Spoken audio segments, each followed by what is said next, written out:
Zaldico, umalis na ng bansa o pinaalis ng bansa? Yan ho ang ating pag-uusapan ngayon. Ako po si Banat Bay. Ito nga po at mainit na issue ngayong araw na ito ay yung pag-alis o yung sabi nga baka naman pinaalis. Kung pinaalis, abay may nag-utos. Di ba? Baka mamaya may nagtatago o di kaya merong maaaring mabuking. Kaya sinabihan na doon ka muna, tabi muna dyan, tabi. Nako, hindi natin alam kung ano ang katotohanan dyan. Pero yan ang ating aalamin dyan sa mga nangyayaring balita ngayon. Kasi mga kababayan, sabi ko nga ho sa inyo eto, di ba, ilang araw ko na sinasabi sa inyo ito. Ilang araw ko na ito sinasabi sa inyo. Na na yung contractor issue at saka yung DPWH issue, alam nating, sige, masama, mali talaga yung mga animal na yan. Pero, meron pang mas may kasalanan sa kanila. Meron pang merong may sala o merong mastermind, ika nga. Hindi mo makakagalaw ang DPWH at walang nanakawin ang mga kontraktor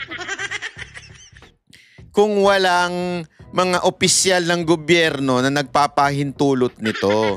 Tandaan ninyo, ang pera hindi naman po nanggagaling sa DPWH. Sila po ay nag-i-implement lang supposedly ng proyekto. Okay?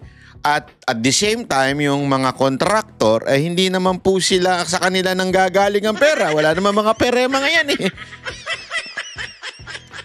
Hindi po sa kanila nanggagaling ang budget allotment, ika nga. Yan po ay nanggagaling, walang iba kung hindi sa nagsisimula. Sa ating mga mambubutas, di ba? Yan o bakit ito mambubutas? Binubutas ho yung bulsa ng kaba ng bayan Tumatagas tuloy. Sila ho ang bumubutas diyan at kaya nga ngayon tila ang laki-laki na ng utang natin. Naku po, pinag-uusapan yung utang sa Senado, yung kay Recto at saka kay Marcoleta. Grabe ho yung utang, pambihirang buhay Ang laki na. Trilyon. Kada oras, 100 million ng deficit o yung 100 million ng utang ng bawat Pilipino. Sabi ko nga ba, oo. Magkano? 100 million mahigit kada oras daw. Sabi ko, pambihirang buhay. Hindi nga ako nakakaramdam ng milyon. Ngayon pang may kada oras may milyon, pambihira, oo. Nako, kaya nga alam nyo mga kababayan, ito ang problema. Kaya nga yung sinasabi nilang paulit-ulit na kontraktor, DPWH, ang may kasalanan, ang birang buhay Dahil dyan, nawala na yung atensyon natin doon sa mga mambabatas natin. Ayan tuloy, yung sinasabi ni Tiangco na una nang sinabi ni BP Sara Duterte na 2 tao lamang ang may hawak ng budget ng Pilipinas. Walang iba kung hindi si Romualdez at si Zaldico according to BP Sara Duterte. Na yan din na ineko, walang iba kung hindi si Tiangco. Sinabi naman niya na si Zaldico ay dapat humarap, di ba? Sa ating hearing o pag-iimbestiga. Pero dahil nga meron siyang mga di umanong mga balalay o meron siyang mga tagapagtanggol. Kaya hindi nagkaroon ng move para ipatawag si Zaldico. At ayan na nga po mga kababayan, ni-report na nakaalis na, nakapunta na ng Amerika si Zaldico. Gago! Hindi natin na ngayon malalaman, kasi alam mo, hindi natin inuhusgahan si Zaldico na siya ang nagnakaw. Hindi natin inuhusgahan siya na siya nagnakaw. Wala tayong sinasabing ganyan. Kaya lang, sabi nga ni Tiangco, kailangan ipaliwanag yung pinag-usapan natin kagahapon, which is yung bakit nagkaroon ng ganitong bilyon-bilyong para sa iyong party list, at doon naman sa party list ng iyong kamag-anak ay another 2 billion na allotment na ikaw ang naglagay na hindi naman hinihingi, 'di ba? So ibig sabihin, dapat nga daw ikaw tanungin kung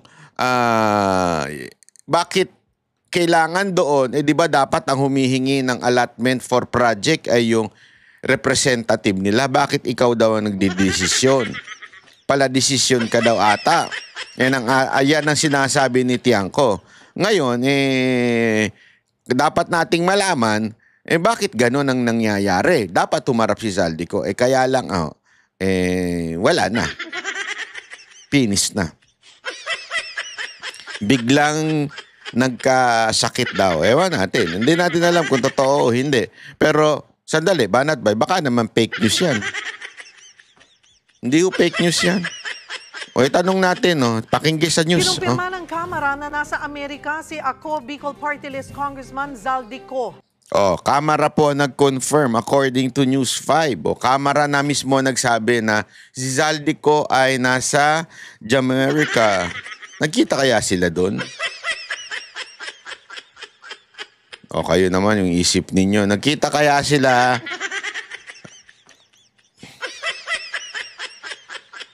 Ng kanyang pamilya doon. Yun na tinatanong natin. Kaya huwag nyo masyadong dumudumi isip ninyo.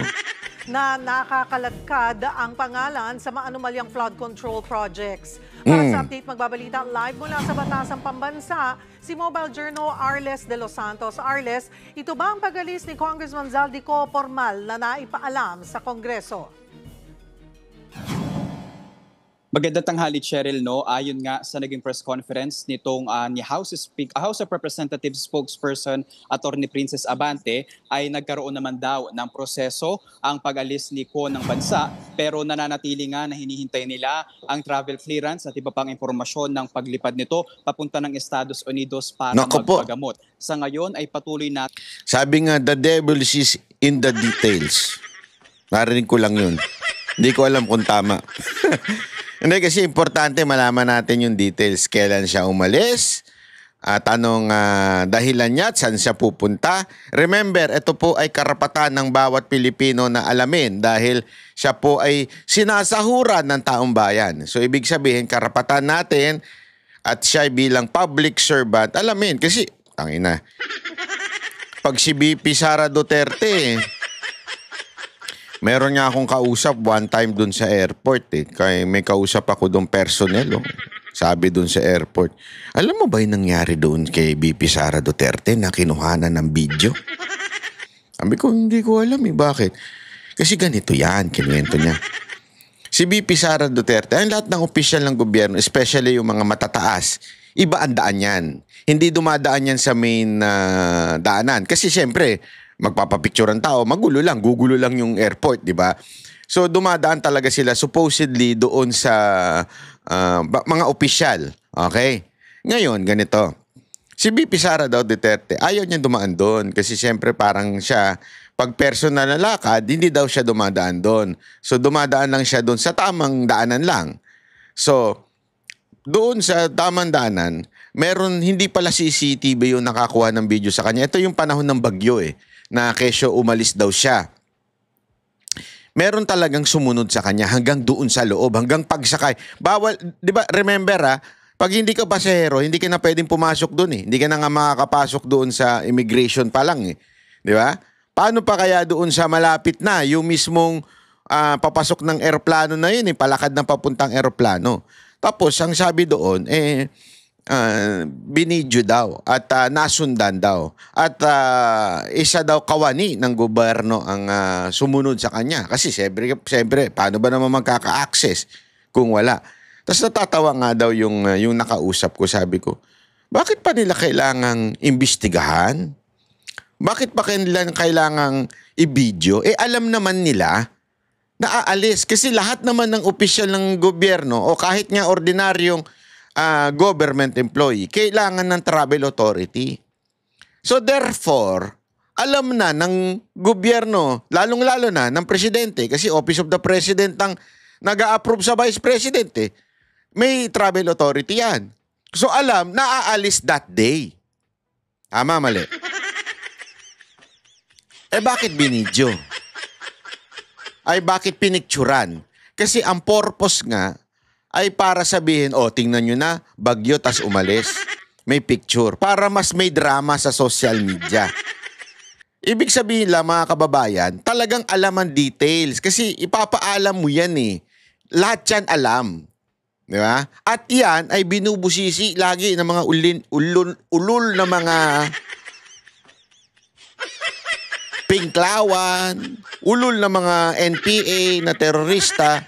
Siya mga yan, talaga mahilig yan ibulatlat. At alam natin, sumasakay din dyan etong mga congressman na gustong maging presidente si Romualdez.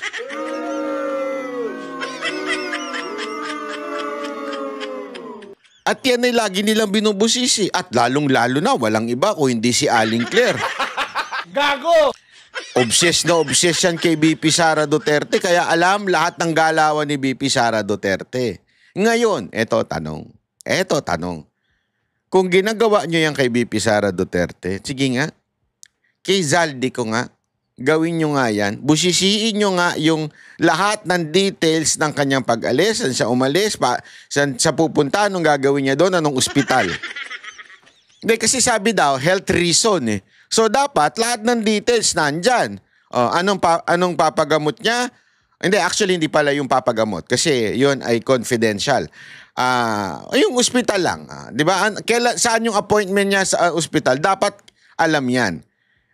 So, iyan po ay aantay natin. Dahil ngayon, basta ang alam lang, umalis papuntang Amerika for health reason. Kailan kaya yan? Napaka-importante niyan.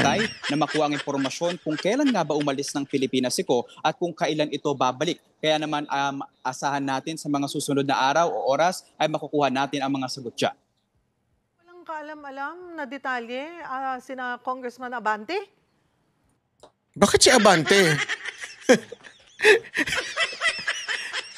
Ito naman masyado naman. Si Abante ba protector niya? Siya ba ang chief of staff niya? Sa bagay, hindi naman congressman yan supposedly. Kasi di naman yan nananalo Nagkataon na upo lang yan dyan dahil, sabi nga ni Pulong, Duterte, ay dahil nga po ay na-disqualify yung kanyang kalaban. So, naupo siya. Pero in other words, hindi talaga siya nanalo. So, yun na ba ang trabaho niya ngayon? Chief of staff ni Zaldico? Ba't mo tinatanong, madam? Cheryl, kasi sa paggulong nitong investigasyon ng ibang Abante yon. Ikaw naman banat ba Ikaw naman. Ibang Abante yun, yung spokesperson, yung anak ni Abante. Utik na makaalusot.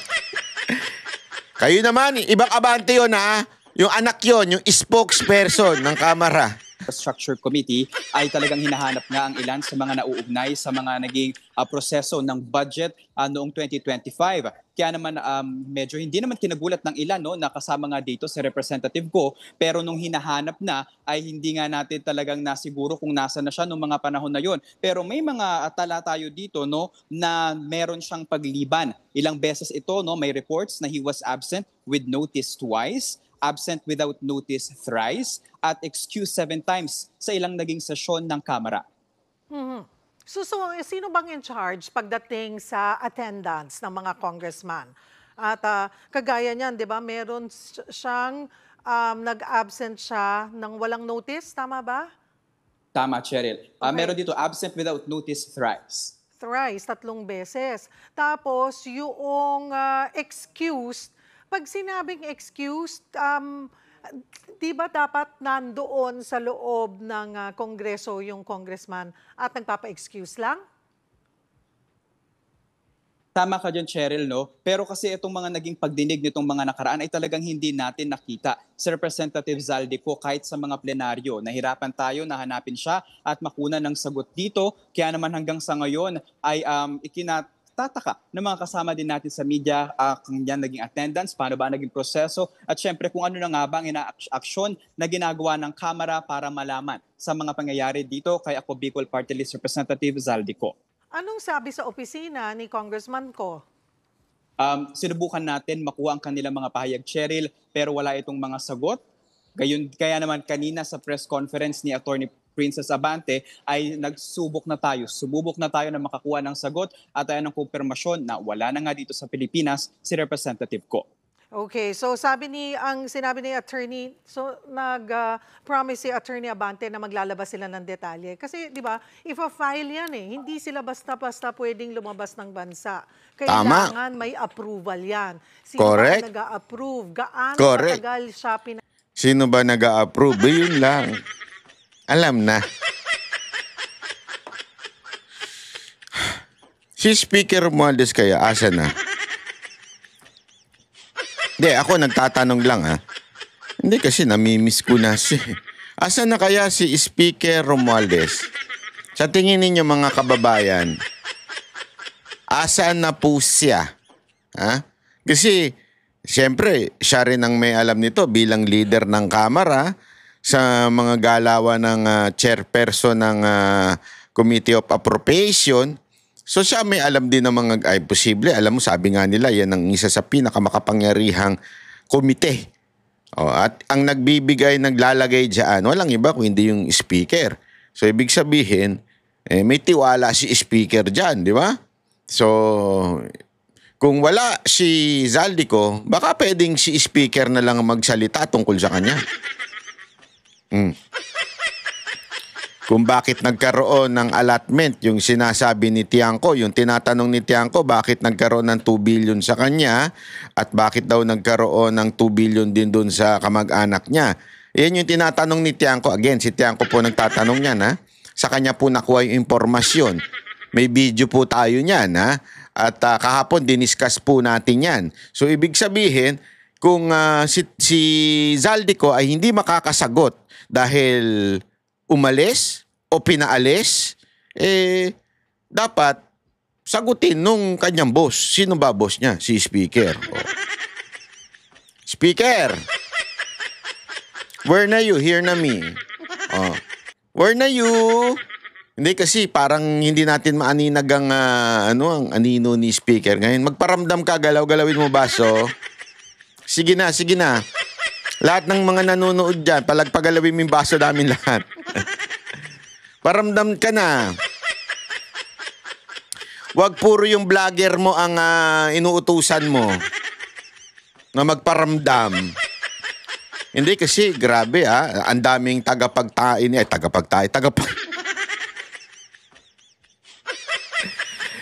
May mga bago na naman tagapagtanggol. At tagabanat kay BP Sara Duterte, yung isang nyok-nyok. Kilala niyo yung nyok-nyok na... Actually, hindi ko kilala yon. Sa totoo lang, hindi ko talaga kilala yung hayop na yon. Ayoko nang banggitin yung pangalan dito, baka i-google nyo pa. Pag i-google nyo, sagwa na mga video tsaka mga picture nung walang niyang babae na yon. Tapos kung ano-ano pa yung comment nung iba, kumakain daw ng naku, ayoko. Kadiri! Hindi, ano daw yan Nyorn Star daw yan Yung Nyorn Star na yan, ibig sabihin, napapanood sa Nyorn Hub yan Oo, panoorin daw nyo sa Nyorn Hub. Ewan ko, kung gusto ninyo, malaman ko sino yung pumunta kayo sa channel ni Boss Dada. Tsaka ni Crizet. Basta hindi ako interesado sa mga ganyan. Hindi na nga ako interesado sa mga nyorn star nyo. Tsaka yung nyorn hub nyo. Hindi na nga ako interesado dyan. Tapos nung nakita ko pa ito, na-curious ako. Pagtingin ko, nyorn star yan? Parang nyakla tsaka nyomboy Gago! Pinaghalong nyakla at saka nyomboy? Paano naging Nyorn Star yan? Gago! Ay, pambira. Alam mo, yung iba, Hindi ako hindi ko alam. Pero yung iba, nanonood ng Nyorn Star, ng mga Nyorn Ab, kasi nga, mas maganda doon sa asawa nila. Kaya nga sila nanonood ng Nyorn eh. Ganyan ba sila? Ngayon, okay, yan na makikita nila.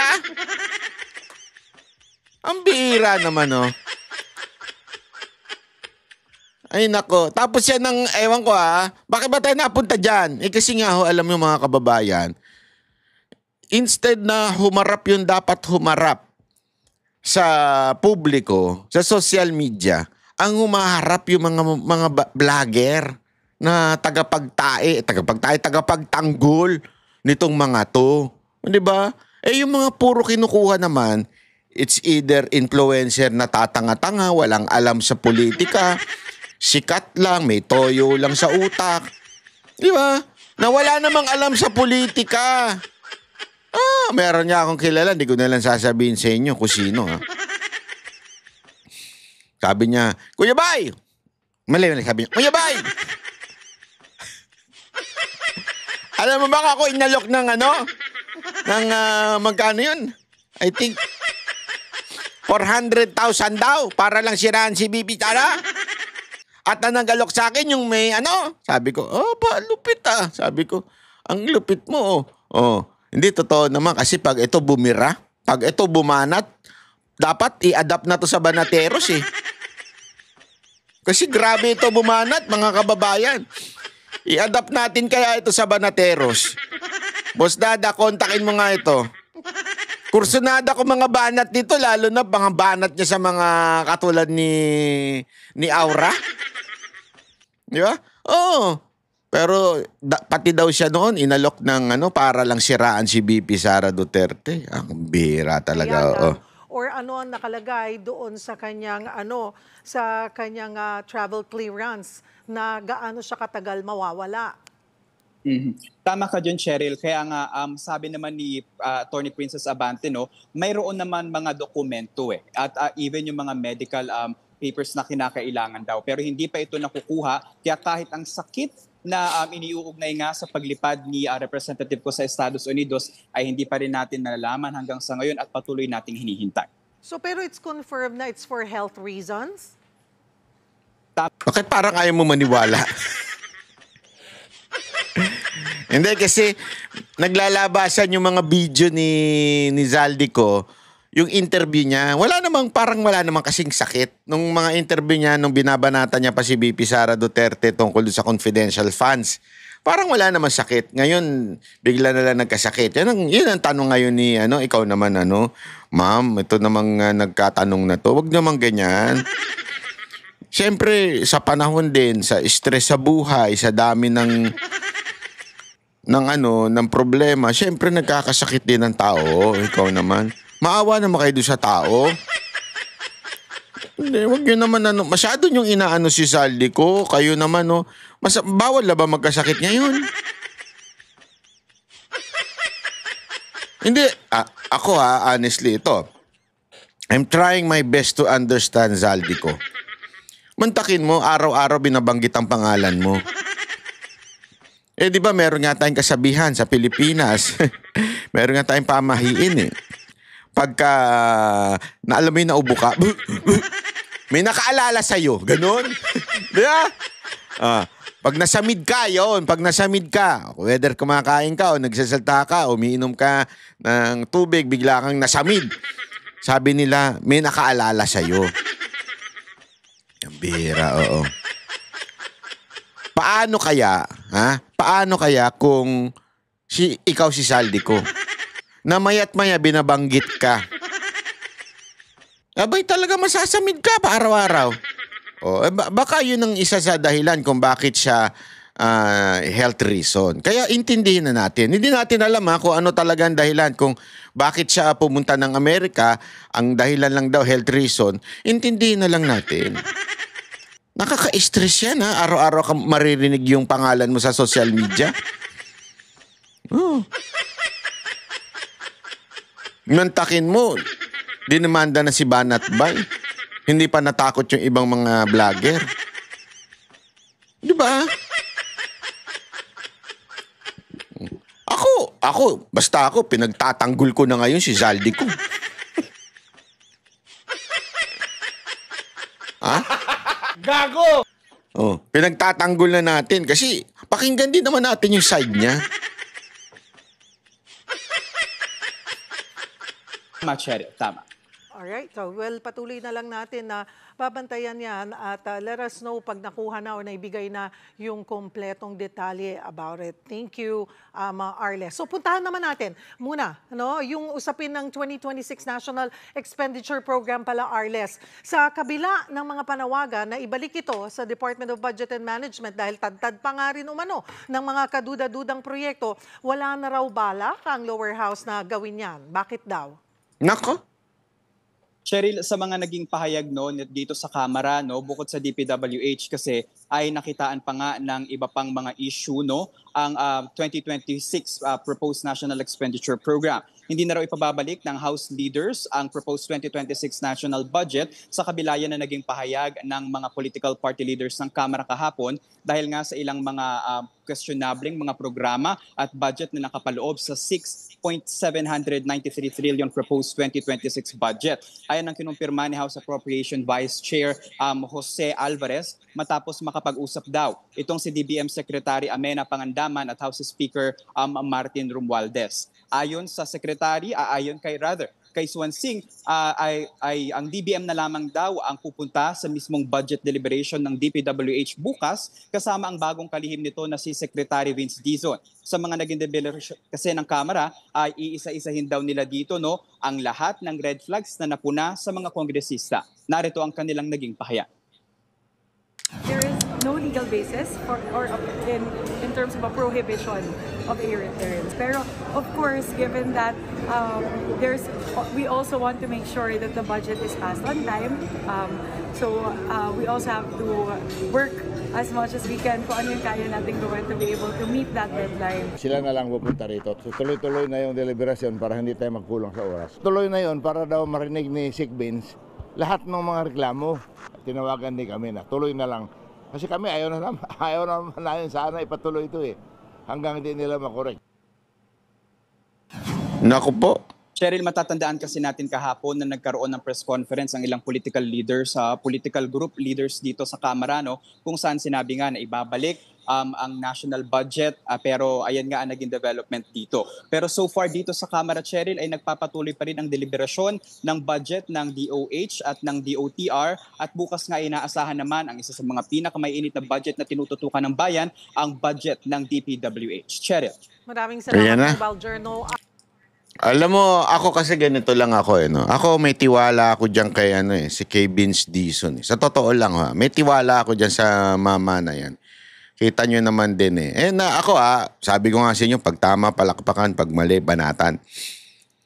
I applaud BBM for putting Vince Dizon sa DPWH. That's a good move. Pero dapat hindi tayo ma-distract doon. Dapat hindi tayo, okay na, wala nang korupsyon mangyayari. Hindi. Dapat bantayan pa rin po natin, lalo na dito sa deliberation ng budget. Kasi again, DPWH is just the implementor. Ibig sabihin, they only implement kung ano ibibigay sa kanila. What if, di ba? What if lang? Makatanggap na naman sila ng bilyong-bilyong budget para sa infrastructure flood control project na sino ang naglagay. Walang iba kung hindi ito mga mambubutas.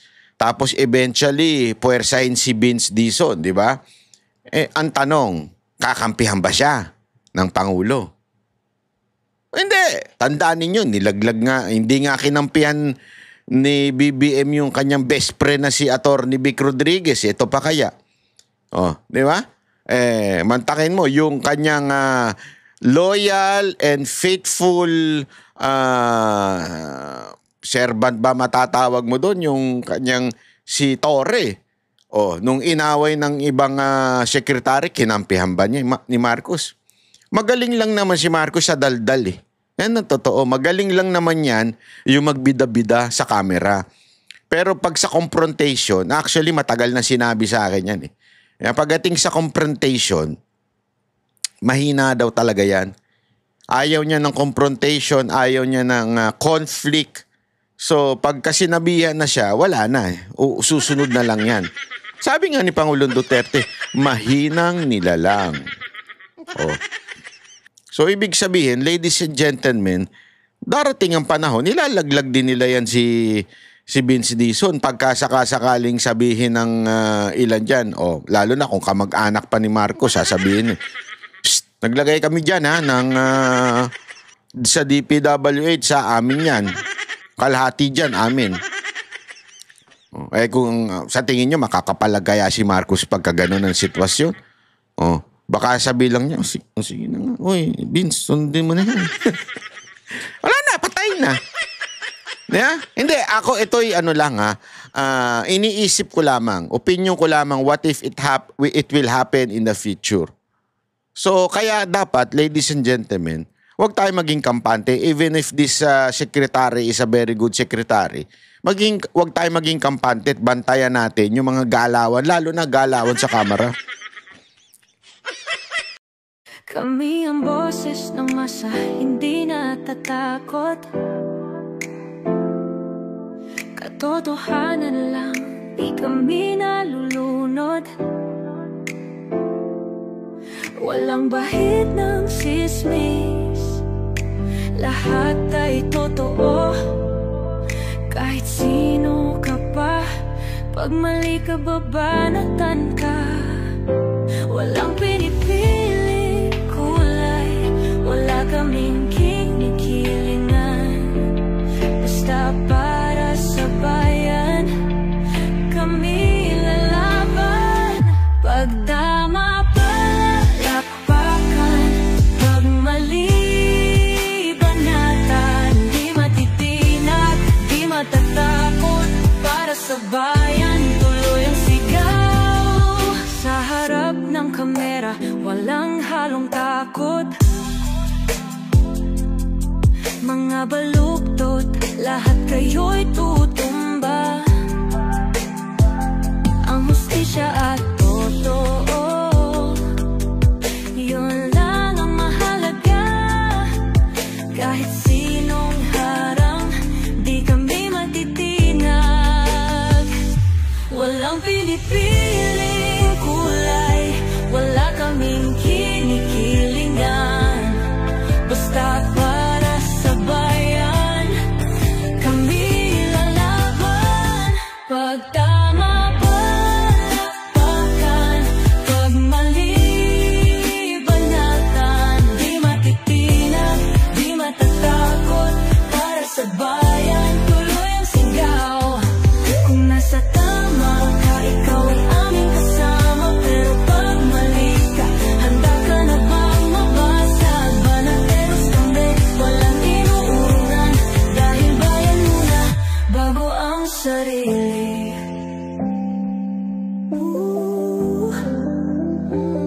Bago ang sarili.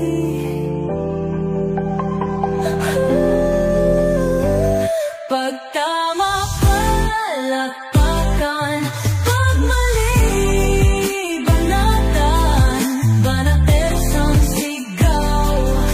Katotohanan ang laban.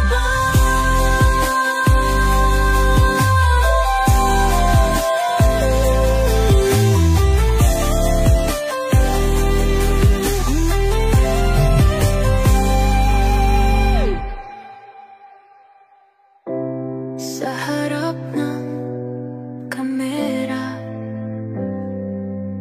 walang halong takot.